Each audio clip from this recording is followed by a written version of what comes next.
He made sure that nothing happened to me. When everyone started running, I thought about my sister, Isabel. Come here, Isabel. Get in here. You guys are right. Go ahead. Yeah, I just thought about her, and like I called her and stuff, and trying to figure out where she was. And I ended up like I was in the front of the school, and main office. She was in the back of the school, so I like didn't know what to do. And she told me that she was safe, so I had to continue to go to Myers, and my mom picked her up from the subdivisions or something. All right, last question to you. I mean, what's going through your mind right now after you saw someone actually get hit with a bullet? I don't even know, to be honest. My mind was everywhere. I was like so shocked, like this happened. I seen it, and it's just like, I don't know how to explain. It's just a lot going on right now, and I feel like send prayers to the people who did get hurt and stuff, because it's pretty sad. Are you gonna be able to go back to school? 3 of your fellow students killed that we're understanding now. No, I won't be able to. It's a lot. Won't be able to go back right away anytime soon, and that likely won't be the case for some time. These students are going to be home for a while trying to deal with the depth of what happened today at about 12:55 this afternoon when shots rang out inside of Oxford High School. And right now we are hearing from Michigan leaders, the governor calling gun violence a public health crisis, other Michigan leaders calling this school shooting horrifying and unacceptable. So we are waiting right now on that press conference from the Oakland County Sheriff's Office that is expected to begin at 5 p.m. We will be taking that live. We do have our Sky Fox right now over the scene of, I believe, the school. At this point, we were going to take a look at that video right now. This is live. Right now we're looking at live pictures, recapping once again, 3 students were killed, 6 injured. One of those 6, a teacher at the school. The 15-year-old suspect who used a semi-automatic handgun, fired off several rounds, and has now been taken into custody. The undersheriff says was detained within 5 minutes of the first 911 call. He is now at Oakland Village, Children's Village in Oakland County, where he is in custody. He has asked for a lawyer and is not speaking at this point because he has invoked his rights. But a lot of parents have questions, a lot of people within the community, a lot of students may know even more at this point. You can imagine, Roop, that investigators will be speaking to students about what they know, what they have heard, and what they have seen on social media leading up to this deadly day. Just an eerie scene outside of Oxford High School at a time that you don't expect to see the student parking lot filled with cars, as though time froze at 12:55 today. All those students, of course, instead of heading in their cars or getting on buses, they ran across the street right there on the Pier Road across from the high school to the Meyer parking lot, which became a staging area for these young people to be reunited with their moms and their dads, their parents. And now this area, the high school, is instead really the staging area for all of the law enforcement. That you see their command units there, their satellite units. They're setting up shop. They're not leaving anytime soon until they get to the bottom of exactly how everything unfolded inside. We heard from Dave Spencer earlier at the hospital in Pontiac, and inside of McLaren, the question that the FBI agents were asking those survivors who were inside being treated for their injuries. 6 people hurt, 1 staff member. Asking those questions, what did you see in the moments before the shooting took place? Yeah. And how did that all go down? Roop, we are also hearing now from the president, President Biden, weighing in, speaking from Minnesota. He says about the Oxford school shooting, quote, "My heart goes out to the families that are enduring the unimaginable grief of losing a loved one." He goes on to say, "You've got to know that whole community has to be in a state of shock right now." So even the president weighing in from Minnesota on what happened today in Oxford. Sad day. It certainly is. You know, when you hear about school shootings, parents, kids, everybody who's watching, you think about it happening somewhere else.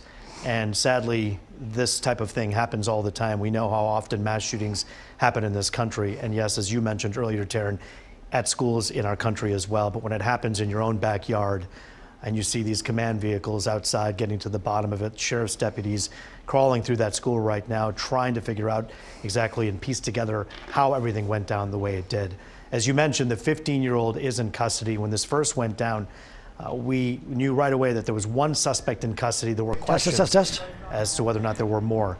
And the good news here is that that person is in custody, however, not without doing a lot of damage. You're hearing in the background there our live reporters, including Charlie Langton, getting ready to go live with us to talk about what's been unfolding right in front of us here. A couple different locations, Taryn. You're looking at the high school right now, right across the street on Lapeer Road. That's where the parents were reunited at the Meyer, and right next door to that is the McDonald's parking lot. That's where the news media will be addressing, or rather the sheriff's deputies will be addressing the media in a few minutes. And we are looking at live pictures, as you said, of the area where the school is and where that press conference will be taking place. Are we going to check in with Charlie Langton right now first, or are we going to wait on that? Okay, we were hearing from Charlie Langton, just as Roop said, preparing for that live shot, but we do have several Fox 2 reporters on scene at the hospital, at the news conference, and speaking to parents and students about what they have dealt with. Certainly some tough days moving forward. That 15-year-old is in custody. Investigation is underway. Why? And we will bring up again, was there any sort of warning when Oxford Schools sent out an email on November 11th talking about some sort of incident, calling it just rumors, and that the situation was under control, that it was safe, and that students could return to school? Was that connected to this? Was it the same shooter that was involved in that potential threat? These are questions that we have that we're looking to get answered, but it may take some time. Yeah, 19 days ago is when that email was sent out to parents in Oxford addressing some concerns that students had seen on social media about some disturbing messages coming from other students. Those messages in that email, the email was hoping to quell some of the fears of these parents out there. And that, again, was 19 days ago. So whether or not they were related, we'll have to wait and see. And I know the superintendent was talking earlier at the 2:30 news conference. He'll be there again, I would imagine, coming up at 5 o'clock in about 4 minutes. And that's when we're going to be hearing again from law enforcement. I want to be talking to them in just a moment. You know, I got to tell you, and Taryn, you mentioned this, right, when you sat down in that chair on the other side of the studio and you said, as a parent, this is something that every single time you send your child to school, you don't want to have to think about, but you worry about it every once in a while when you hear about things like this. Sadly, this hits so close to home in that small village of Oxford. And when you saw those parents hugging their children, reuniting with them, it really spoke to the magnitude of the fear. And yes, the comfort that they had when they were able to see their parents, the comfort 3 students here will sadly never have. And we did mention that Governor Whitmer did release a statement on this, really calling gun violence a national crisis. But we also are now hearing from Attorney General Dana Nessel. She has also put out some information saying that her heart goes out to the parents who have lost their children, and also to the students, teachers, staff, and families reeling from the tragedy of the school shooting within their community. She says that her department has reached out to local law enforcement to offer assistance as the investigation unfolds. She also wants to extend the gratitude, sincere gratitude, to first responders on the scene. She also added, we must act properly to address gun violence in our schools and the ongoing threat of another unconscionable tragedy if we continue to only offer thoughts and prayers. Our kids deserve better, end quote.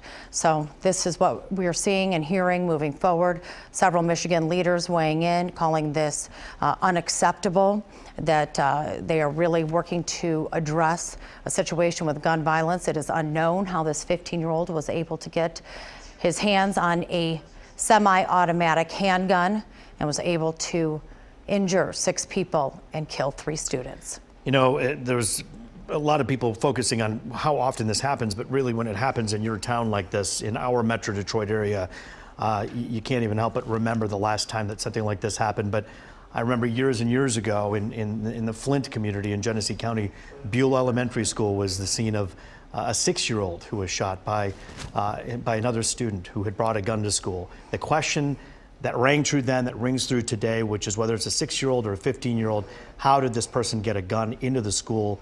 How did this person plan this and get away with it the way this person did? That's something that will have to be addressed, as we say.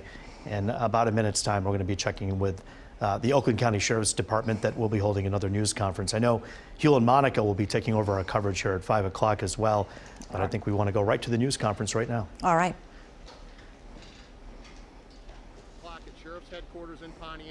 On telegraph, the governor's here.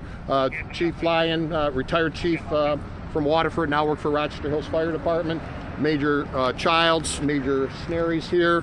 FBI was here. U.S. Marshal, ATF was here.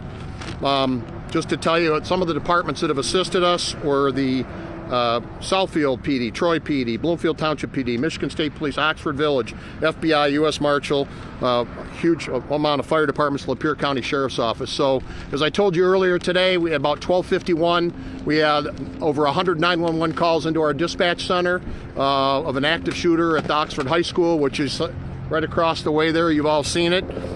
Deputies responded and within 5 minutes had the suspect in custody. He did not cause any problems. He gave the weapon up. He did have the weapon on him at the time. It was a semi-automatic handgun. He'd fired multiple shots. We have updated information on the number of deceased. It is 3. We have 3 students, a 16-year-old male, a 14-year-old female, and a 17-year-old female. We also have 8 others that were shot in various stages at 3 different hospitals: McLaren Lapeer, McLaren Pontiac, and St. Joe's in Pontiac. The 2 people are currently in surgery, do not have their condition. The other 6 are all in stable condition with various gunshot wounds. The suspect, like I said, 15 years old, student of Oxford High School, lives in the village of Oxford. And if there's, Governor, if you want to say anything, and then I'll take any questions after that. Well, I just appreciate the quick response of all of our first responders. My heart goes out to the families. This is an unimaginable tragedy. I hope that we can all rise to the occasion and wrap our arms around the families, the affected children and school personnel, and this community. It is an unimaginable tragedy, and I just wanted to be here because I think this is an important moment for us to support one another, to support this community, and I want to thank our first responders again. Take limited questions. Again, we'll have much more detail tonight at 10. I can tell you we're still actively working the scene. Our forensic lab is here, multiple detectives. We had over 100 sheriff's deputies and patrol cars and unmarked cars respond, plus a huge amount of patrol cars from other area agencies that I listed prior to this. Anything new on motivation as to what might have motivated him to do this? I'm sorry, sir? Anything new on what might have motivated him? We don't have a motive at this point in time. We are still investigating that. Mike, what do you know about possible warning signs we're hearing from students and parents? We're hearing all kinds of rumors about warning signs. I can tell you that we have a school liaison deputy that's assigned to the high school. I'm not aware of, and we are not aware of any warnings. If there were, I can tell you we work very closely with Tim Throne, the superintendent, and the principal at the school. If there were, I got to believe they would have told us. There's all kinds of stuff out on social media. Please don't believe everything you hear and see on social media. I've seen one screenshot of something about allegedly the shooter warning people not to come to school today, but that was somebody that got it from somebody. So please be careful with that information. There's a lot of, because of social media, there's a lot of stuff out there. I can't confirm whether it's true or not. Ultimately, we will get to the bottom of this. We're executing a search warrant at the suspect's house. As I said, he's not cooperating with us at this point in time. So you have made contact with the parents. Can you say what they are talking about yet? Have you had a chance to talk We have talked to the parents, and all I can tell you is they didn't want their son to talk to us, and they've hired an attorney. Was the student in school in class today? Or Yes, he was in class today, yes. The shooting happened in a class? The shooting happened in the school. Most of the shootings, as my understanding, is in the south end of the school. I can't tell you specifically if it was in a classroom, or we will have more detail for you at 10 o'clock tonight. Do we know the students that were shot? Were they in the hallway in the classroom with him? Do we know any more details on where I can't tell you that because I don't know. Were they targeted specifically? We don't know if they were targeted. We will get to the bottom of that as we get further into this investigation. Whose weapon was it? I'm sorry? This quick response obviously saved many lives. Absolutely. I can tell you, Oxford Community Schools and our office have trained multiple times on active shooters. This school district's been very good in training their personnel and their students on active shooters. Governor, does this mean a legal re-examination of training in schools? I think it's too early Step to the mic. I think it's too early to talk about policies that might need to change as a result of this. We're relying on law enforcement to share information as it is available, but at this point, I think we need to focus on the tragedy at hand in the moment. How did you hear about this, Governor? Can you just talk to us about when you heard about this? My team has been in communication with Dave Coulter and leadership here in Oakland County, the Sheriff's Office, Michigan State Police, and so I heard pretty quickly, but obviously we've been monitoring it, not having a lot of information, and so appreciate the work that they're doing to keep us all informed. We have seen these in other states and other parts of the country. Now it's here. What does that say? That this is a uniquely American problem that we need to address, but at this juncture, I think we need to focus on the community, the families, supporting all the first responders, including the incredible people at our hospitals that are working so hard to save the lives of those who are fighting for their lives right now. And I can tell you're so deep, as you should be. You're a mom and you're a human being. You're so deeply affected by this. Talk to us about that. I think this is every parent's worst nightmare. Mike, you're still working the scene of the school. Correct. Chances are school will not be held there tomorrow or anytime soon, correct? I got to believe school's not going to be in session tomorrow. That's correct. Yeah, you have a big scene to... That is correct. We've done 3 sweeps of the high school to make sure that there's no other victims or anything else that we need to be aware of. But it's a fairly large crime scene. Like I said, our forensic lab is here processing the scene. I can tell you that all the parents and relatives have been notified of the deceased and of everyone that is that was shot, and a deputy has been assigned to each and every family. Do you know where he obtained the weapon? Yes, I know, but I'm not going to say at this point in time. You said you talked to the parents of the shooter. Very briefly. Are they cooperating?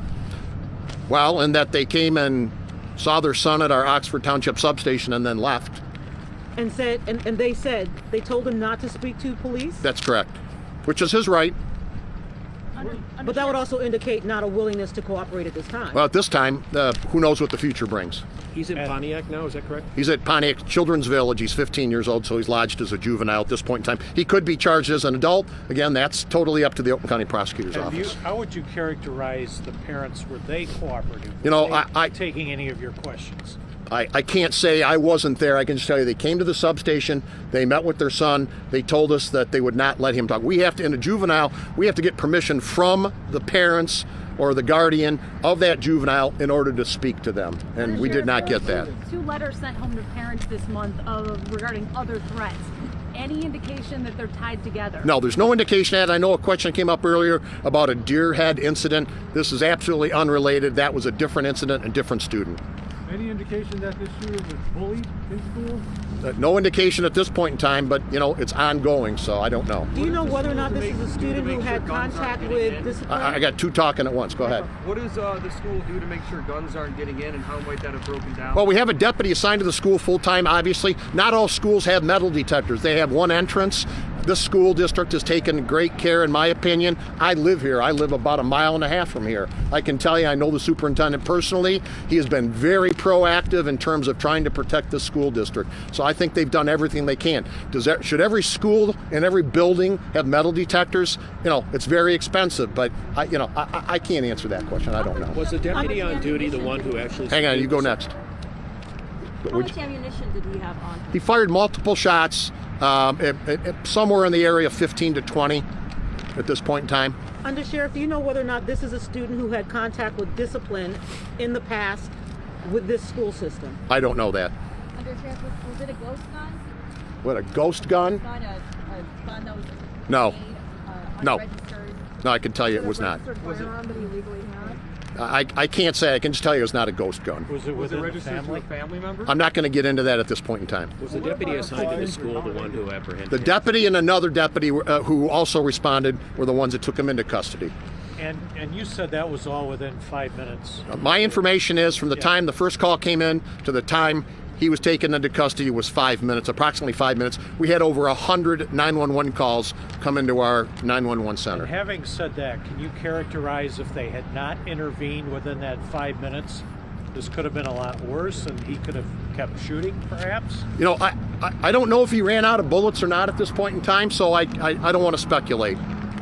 Was the assigned deputy in the building at the time of the shooting? I'm sorry, say it again. Did the assigned deputy, the full-time deputy, encounter the shooter, or was he inside the building when it happened? He and another deputy took him in custody in the building.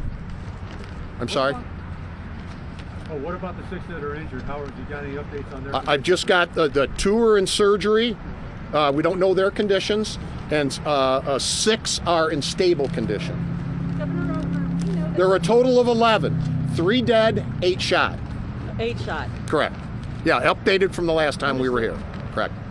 Do you know if there's surveillance video in the school that might assist? There is a lot. This school district does a great job with cameras. There are multiple cameras that detectives are going to have to go through and search. How's the FBI assisting? They're here to give us all the support we need. As you know, the Special Agent in Charge Waters was here earlier, and they will give us technical assistance in terms of, we've got social media searches, we have potential cell phones. There are 1,800 students that go to this high school, okay? I'm not saying all 1,800 were here today, but we have to interview each and every one if they have any knowledge whatsoever. Do you have any information on the makeup of the 11 injured between teachers and students? 1 teacher, the rest are students.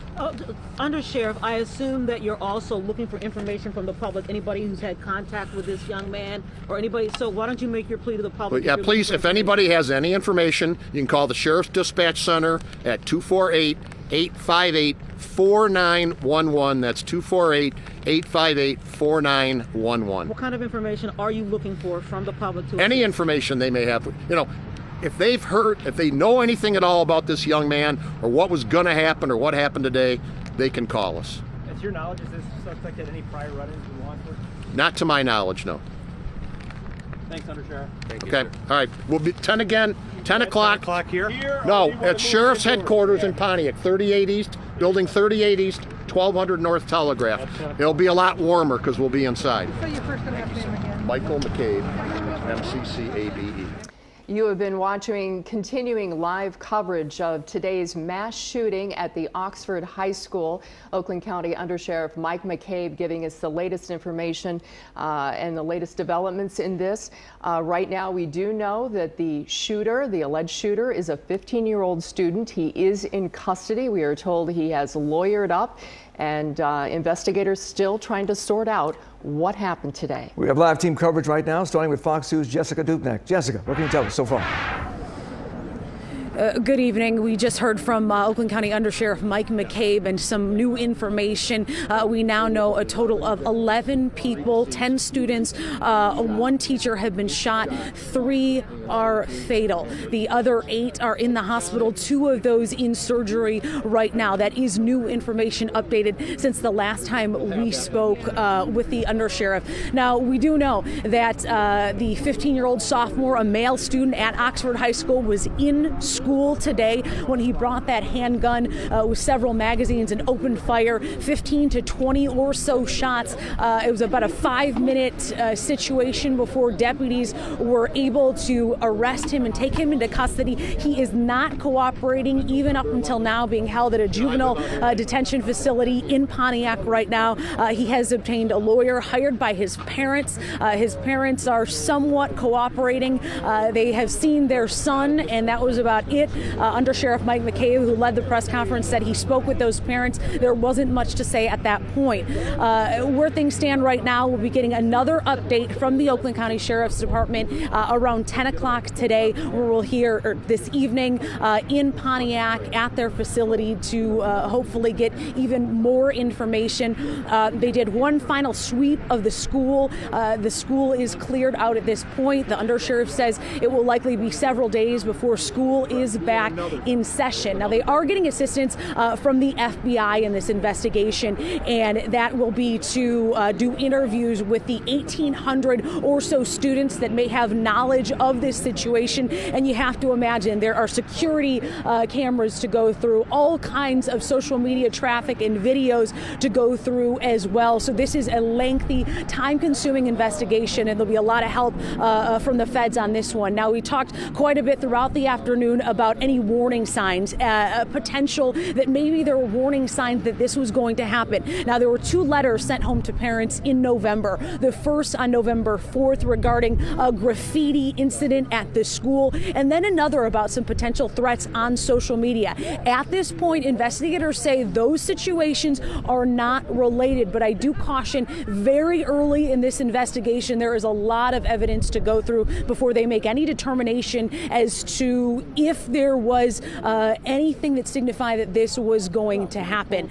Now, again, the school does not have metal detectors, which is not necessarily unusual, especially in a more rural district in northern Oakland County, but I'm sure they'll be reevaluating their policy at the school. We did just hear from the governor as well. She made her presence known, very visibly upset, calling this a parent's worst nightmare. We did ask her if now that this hits home, now that we have a school shooting here in Metro Detroit, if that means maybe policies, training will change. She said it is too early to tell. She is asking that people really just wrap their arms around these families and this awful tragedy here in Oxford Township.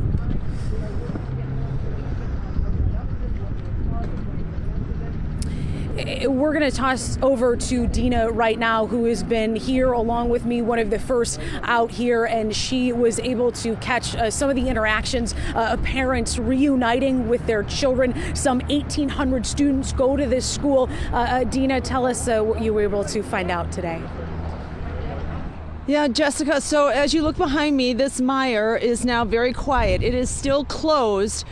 This was not the scene earlier today. Let me explain to you. First of all, if you threw a stone over that mire, you'd hit Oxford High School.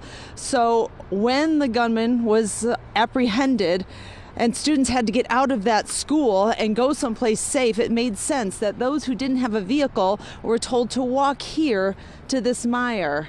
And that's where we saw a lot of emotion unfold. Take a look. There is so much emotion as a tearful mom hugs an Oxford High School student. This is the scene playing out all around this Meijer store. Surrounded by sirens, cell phone video shows Oxford High School students filing into the store, and inside the grocery store announcements have been made. Shoppers are told, if you are not staff or a student, leave the store immediately. Meijer becomes a warm, safe place for students to reunite with loved ones. Savannah is 17 years old. She describes sitting in her classroom at Oxford High School and getting a text from her boyfriend, him telling her something is very wrong. We locked the doors, but there's this closet actually in the classroom. So it was very safe, and the classroom was in the back corner. Did you hear any gunshots? Yeah. Wow, okay. And then when did you get out of the school? I felt like it was 30 minutes or something. The police came and knocked on the door, so we were able to get out. As students walk to the nearby Meijer, parents are frantic and they're heading to the store to pick up their kids. Savannah is grateful that they went through training to prepare for a tragedy like this one.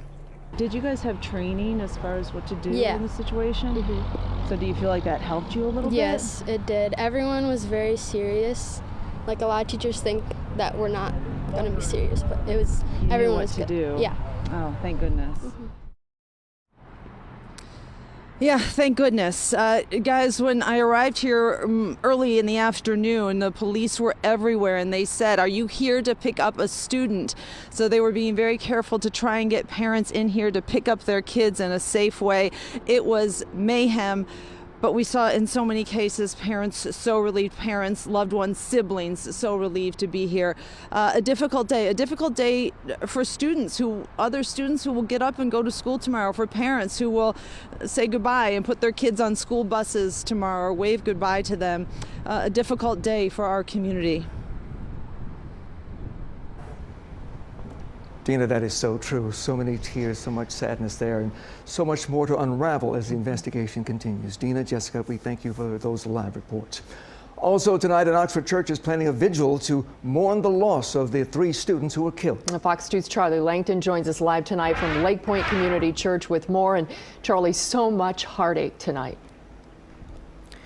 Oh, it's just incredible. I mean, just being in the city of Oxford is just so trying. And you're right here. 7 o'clock is the time for the vigil that will take place right in this room. It holds about 600 people, but I understand from the pastor here that at the Lake Point Community Church, they may open it up to even more. Everyone is welcome. I'm going to get to that vigil in just one moment. But earlier, I had a chance to talk to students, a couple of students, but one in particular, Isabel Flores. She's a 15-year-old freshman. She actually was telling us exactly what she heard. She heard the shots. This was between just after lunch and in a class change. She heard the shots, and then people started running, and she saw someone that got hit by a bullet. She saw the blood. She described what happened and how she got out. Here is Isabel. I was in the back during oral history where the classes were at, and I was walking to my class, and literally, I hear gunshots, and I seen the guy bleeding through his cheek, and we all ran through like the back where the pool's at, and then we went through the gym, and then we went in the back, and the guy was still bleeding, and then we just all went from the back to all the houses in the back, and the ambulance started coming, make sure everybody was okay, make sure the guy was okay, but he was bleeding, ripped, and that's all I seen. Just you must have been upset when you saw this. Oh, then. Yes, I froze. Was someone helping him, coming to his rescue? No, he was walking by himself at first, and then everybody looked at him, and they seen he was bleeding, so they helped him. When we got out, they helped him, and then he walked by himself, and he went in the car. Just a courageous student. It's just such a tragedy. It's hard to really imagine someone 15, 16, 17 years old hearing the shots in a hallway after lunch in the middle of a school day. It just is something that doesn't happen often. Pastor Jesse Holt, he is the pastor here at Lake Point Community Church. Pastor, you will be conducting the vigil tonight, but what do you say to a 15-year-old like Isabel, like many others, that heard the shots, saw the running, and may have seen one of the victims or are a victim themselves? Yeah, what do you say? I mean, what can you say? I think all that I can say is you have to have in this, which is a terrible, terrible tragedy, you have to look at it and say, out of it has to come a great, great hope. A hope in this community, and I believe in this community. I know we will come together. We've been separated because of the pandemic. We've been separated politically. You can hear the chatter, but I think and believe that something like this is what's going to unite us together so that we are a community once again. In this great tragedy, you have to look for the hope. Pastor, this is also personal to you. One of your parishioners, the member of your church, was shot. Yes, one of them is shot. He's in surgery right now, and we're praying for him, praying for his family, praying for all of them, that he's doing okay. We got to speak with him before, so I have a hope in that too, that he's going to be good. He's going to come out of it. We hope so too. What is the message tonight, and who do you want to see come here? Well, I think there's, in Scripture, it talks about having a peace that surpasses your understanding. So primarily my message tonight is going to be, give us a peace, because we don't understand. So we need to go beyond our understanding and have the peace of God with us right now. And all are welcome to come and hear that and be a part of that and pray together tonight. 7 o'clock here, Lake Point Community Church here in Oxford.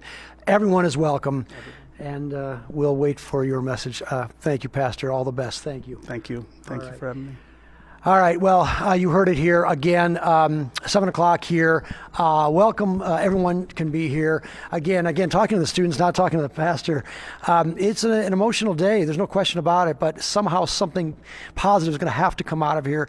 And hopefully it will happen, at least at the church. There will be other services as well. I understand that Woodside pastor is going to be having a service tomorrow. And then there's also another church, Kensington. Kensington will have something tonight as well. But again, here at Lake Point Community Church in Oxford, 7 o'clock tonight for anybody that wants to come out for this vigil. I'll send it back to you in the studio. All right, Charlie, we know so many of those kids are still in shock. So many of those families cannot wrap their head around what happened today. Our hearts go out to all of those families, and certainly the families of those 3 children who have been lost. to gun violence. So thank you for that live report, Charlie, and we'll see you again later tonight. Thank you. Well, in addition to the 3 people killed, 8 people were shot. Police say the victims were taken to various hospitals. Right now, Fox 2's Dave Spencer is live outside McLaren, Oakland in Pontiac. Dave, what kind of activity are you seeing there? Yeah, there's still some activity. We just watched a few moments ago as classmates of presumably one of the victims came up here, embraced each other right outside the entrance there, and then one of them was allowed in. Obviously, with COVID protocols, they all can't go in to visit presumably a loved one. We asked them if they had anything to say. They said not at this moment.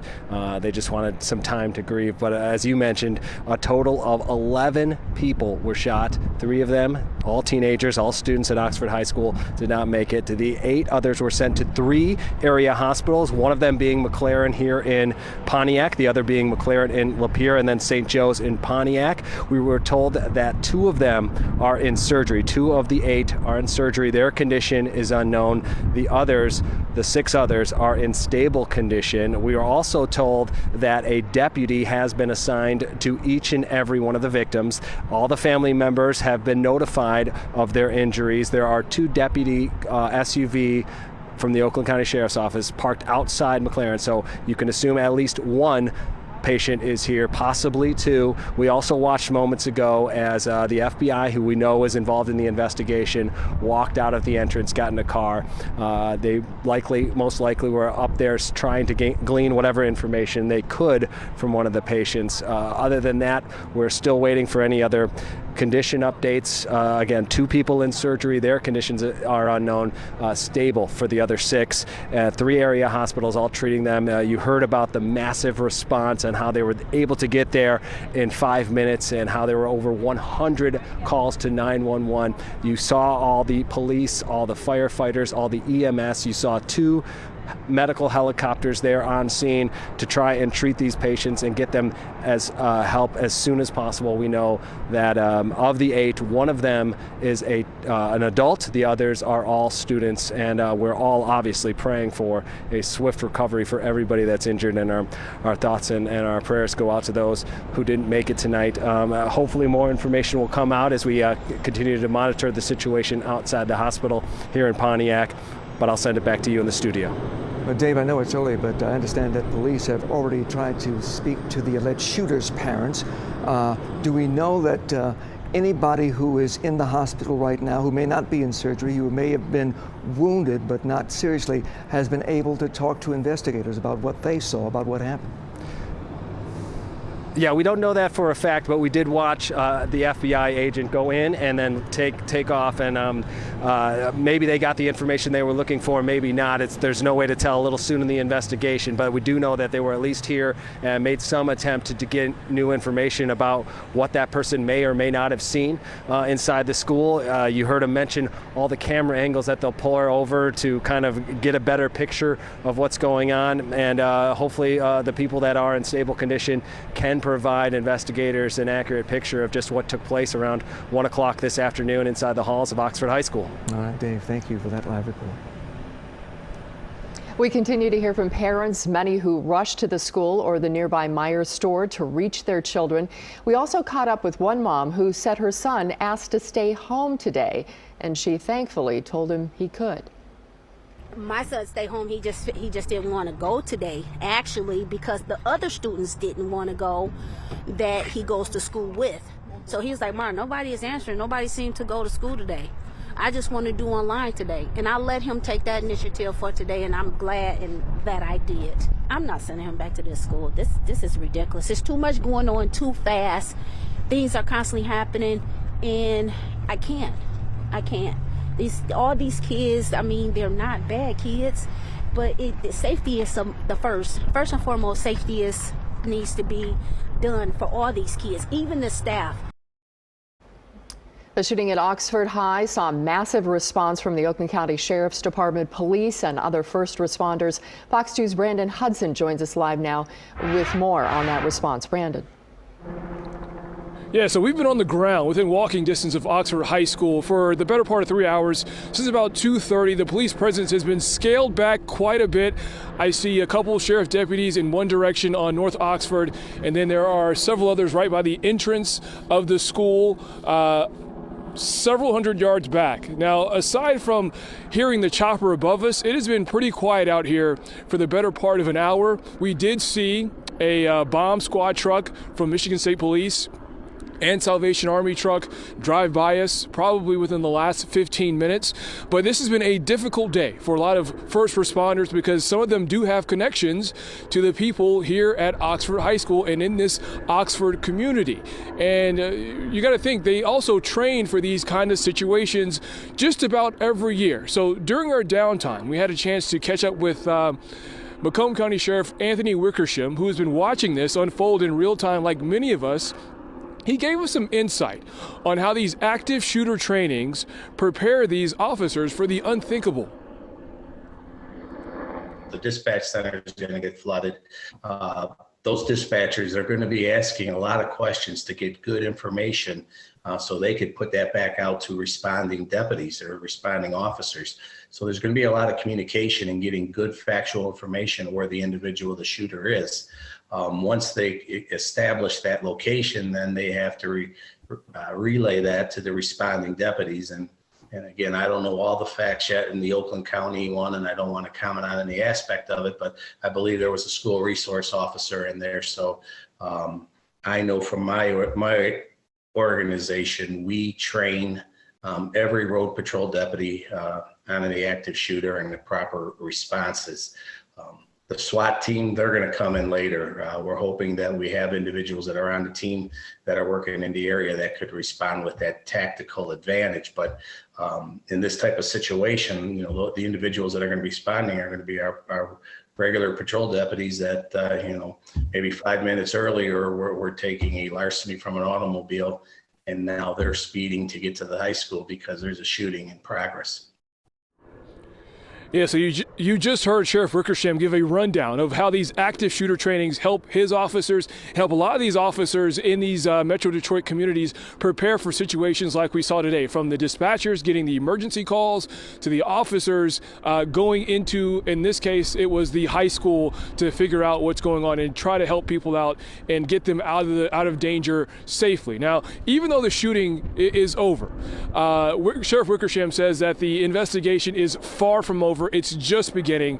He said they have to talk to thousands of witnesses. So you're talking about students, educators, parents in some cases, just to kind of go through what happened. They do have this suspect in custody, so that is another key part to this investigation. They'll talk to his parents, they'll talk to an attorney, and try to get as many answers as possible. But the officers will also debrief and collect themselves, regroup, find out what went wrong, what went right, and then prepare for another situation if it ever happens.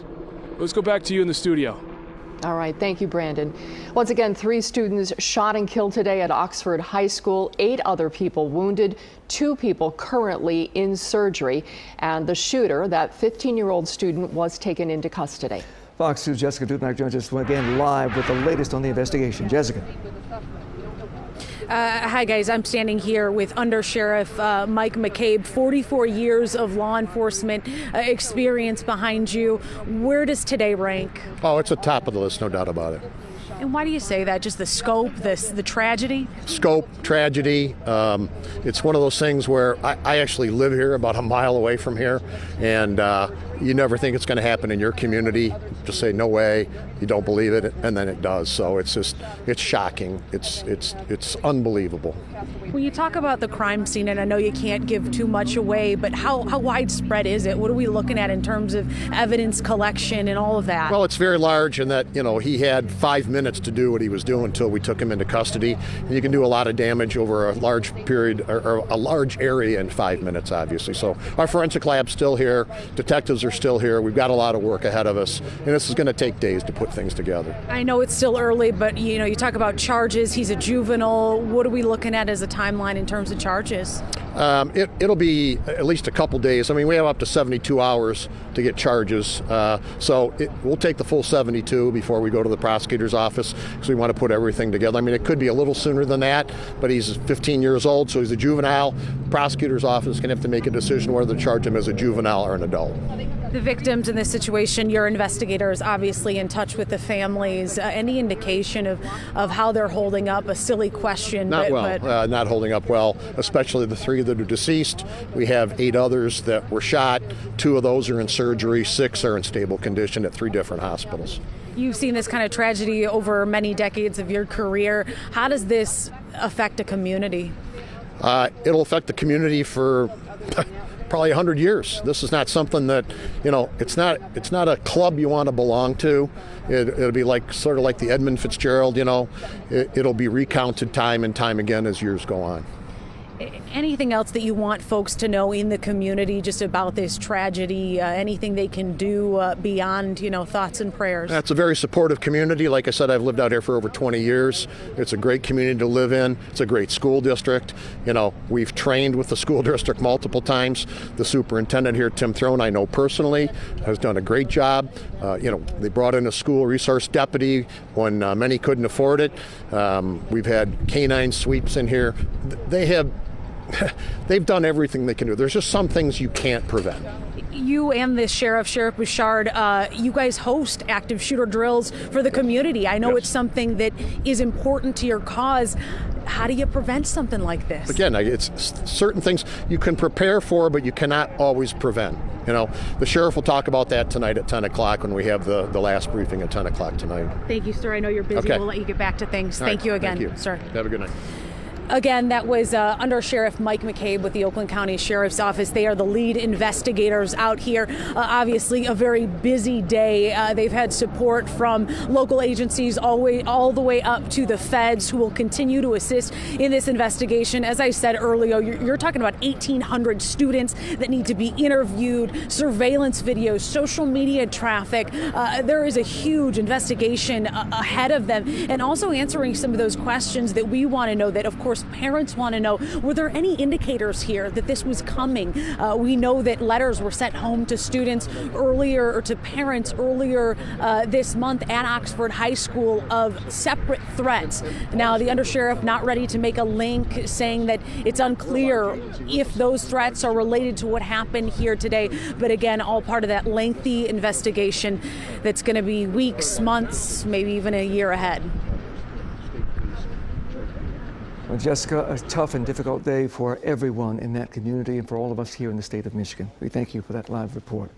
Well, tonight, elected leaders across Michigan are weighing in on the tragedy. Some of those leaders, parents themselves. We heard from Governor Gretchen Whitmer at the top of the hour. Here is what she had to say. This is an unimaginable tragedy. I hope that we can all rise to the occasion and wrap our arms around the families, the affected children and school personnel, and this community. It is an unimaginable tragedy, and I just wanted to be here because I think this is an important moment for us to support one another, to support this community, and I want to thank our first responders again. And Attorney General Dana Nessel also responding to the tragedy, saying, quote, "My heart goes out to the parents who have lost their children and to the students, teachers, staff, and families reeling from this tragedy of a school shooting within their community. My department has reached out to local law enforcement to offer assistance as this investigation unfolds, and I want to extend my sincere gratitude to first responders on the scene." She goes on to say, "We must act to properly address gun violence in our schools and the ongoing threat of another unconscionable tragedy if we continue to only offer thoughts and prayers. Our kids deserve better." And Oakland County Executive Dave Coulter also had this to say today. He says, "I'm horrified by this tragic shooting at Oxford High School. The entire Oakland County community is in shock by this terrifying display of violence, and our thoughts are with Oxford families tonight. I'm grateful for the quick response from the Oakland County Sheriff's Department and all of the first responders. The county's Emergency Operations Center has been activated to offer any support and assistance needed by first responders and the families in Oxford today and in the days ahead. And tonight, we are mourning the loss of those 3 lives during this tragic mass shooting at Oxford High School. The investigation just beginning. And you know, we have to keep in mind, too, how quickly Oakland County deputies responded to the scene. That may have saved more lives. It could have been a lot worse. Thankfully, it was not so sad that those 3 young lives are gone. We are praying and hoping for their families and for those in the hospital right now. Of course, we continue to cover breaking news from Oxford, where, as we mentioned, 3 students are dead, 8 others wounded in a mass shooting inside Oxford High School. 2 of those shot are in surgery right now. And the alleged shooter, a 15-year-old sophomore at the school, is now being held in juvenile detention at Children's Village in Oakland County. He is refusing right now to cooperate with police. We are also told that his parents have hired an attorney. We'll have much more on this developing story later, right here on Fox 2.